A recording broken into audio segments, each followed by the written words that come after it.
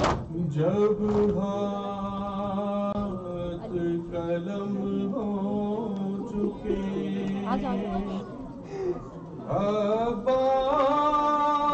अब्बास जही के नौहा हुसैन कहते हुए ये दश्त में पहुँचे सांसे अभी रवा थी अलमदार ये बोले महरूम ज़ियारत का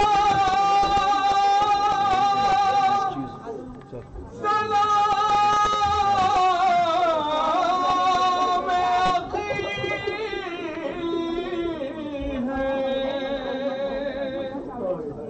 एक आँख में लहू है भरा एक में तीर है आका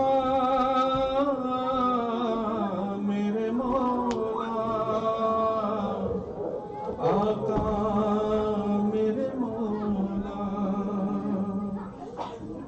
मैं कैसे उठूँ आका मेरे हाथ नहीं है मेरे हाथ नहीं है पाँव नहीं छू सकता मेरे हाथ नहीं है मेरे हाथ नहीं है आका ये गुलामी का सिला कैसा दिया है किस प्यार से सर आपने ज़मीनों पे रखा है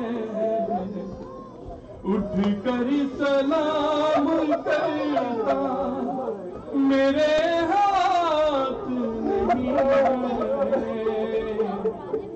मेरे हाथ नहीं जो हाथ तेरे काम ना आए मेरे मौला बचपन में ही कट जाते तो होता बहुत अच्छा तुम इनको नहीं छूना मेरे हाथ नहीं है मेरे हाथ नहीं है दिल रोता है मरते हुए क्या बेअदबी है जिन हाथों के कटने से कमर शह की झुकी है सीधी नहीं कर सकता मेरे हाथ नहीं है मेरे हाथ नहीं है गोदी में सकीना को उठाऊंगा मैं कैसे किसी तरह निभाऊंगा गुलामी के तरीके ये कम तो नहीं सदमा मेरे हाथ